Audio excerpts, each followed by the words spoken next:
You know, the band is just loving it. I mean, just to be able to perform it. DJ, how about Portia Griffin from the Sweet Inspirations?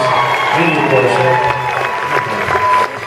Okay, we're going to continue now with our awards, and this time we're going to get a little bit of help from Estelle Brown. Where are you at, Estelle?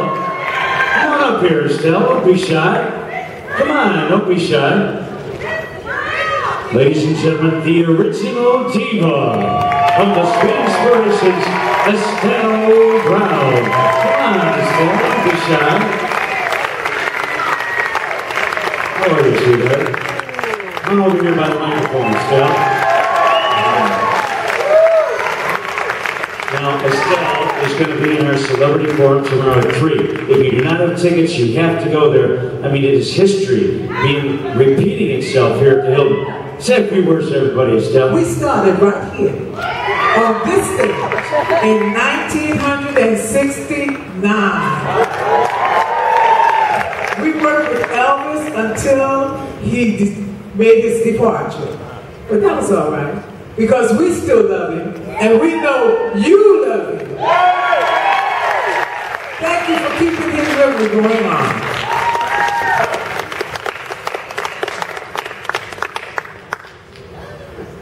We know that, you know, we had 2 other members, Myrna Smith and Sylvia Shimwell. Sylvia made her transition on Valentine's Day 2 years ago, and Myrna made her transition on Christmas last year. So just keep us in your prayers, because as long as you pray for us, we're going to go on. We're going to keep Elvis memory alive because we love him in our hearts. How about you? You sound good. Thank you, Estelle. Thank you so much for. And Estelle, you're going to help us present this next award. It's a very special award because it is known as the Heart of the King, first ever Lifetime Achievement Award. Now, this man that you're going to see on the stage next started it for so many of these other Elvis tribute artists. They would have not been in this business if they did not see this next man perform or hear about him and said, wow, maybe I could do that too, because that's cool. That's cool. And I met this gentleman personally. We were walking around the neighborhood boys club carnival, and we had the whole band together, and we said, holy cow, does that kid look like Elvis? He had the Speedway jacket on and the cool hair and everything. And one of our friends said, hey, I go to school with that kid. He can sing just like Elvis too.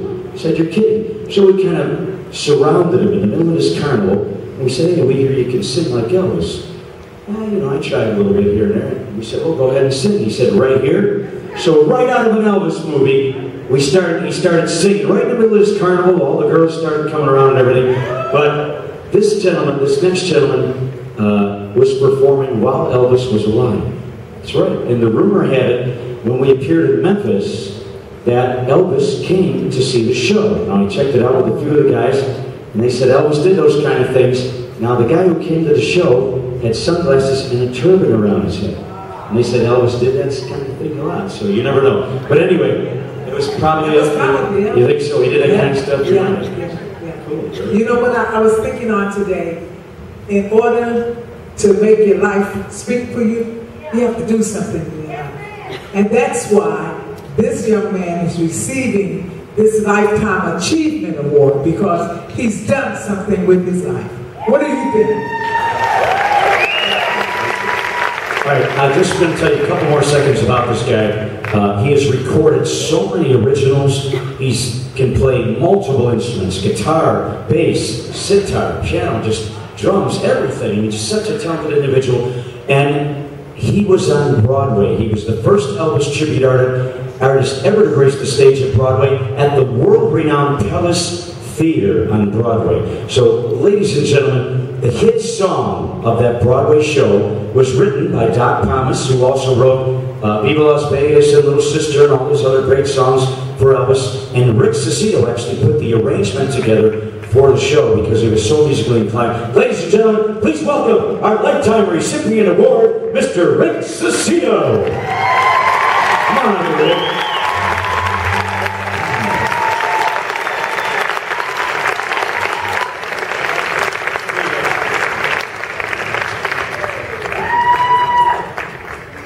Thank you. It's amazing. I'd like to say, well, first of all, I say I'm nervous. Second of all, I'd like to thank Danny and John Stewart for inviting me to this beautiful Hilton, historical Hilton. So anyways, I'd like to thank God and Jesus Christ for giving me that stamina. And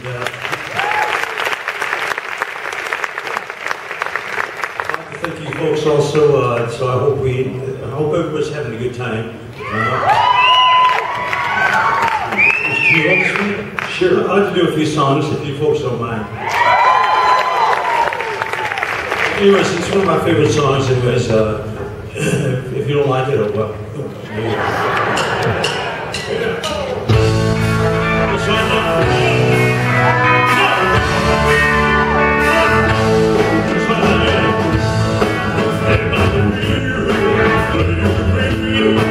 Just an hour, and you're away, and you're sad, you don't mind. And you'll see you for a while, say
anyways, I think I'm a little less nervous now.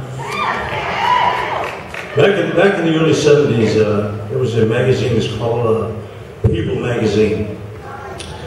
Is this so loud? I remember my daughter saying we were at an antique store. She said, "Daddy, you're in an antique store. You're in I feel old, I feel old now. Anyways, this next song we're going to do is a song that Elvis recorded, matter of fact, on this stage also. It's called Proud Mary.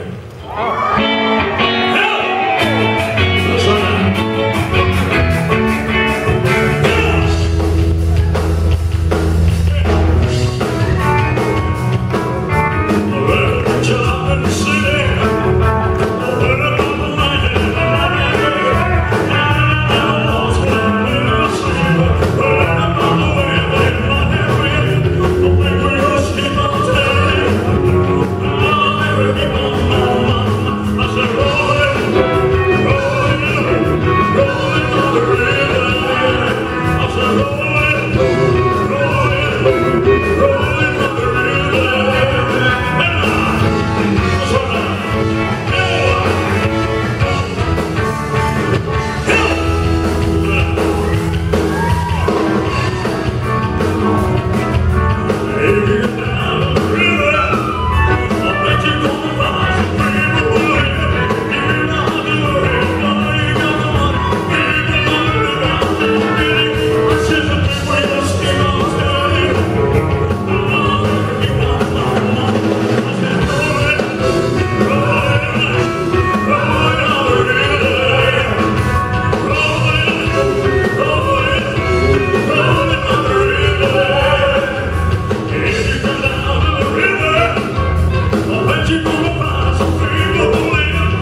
And as we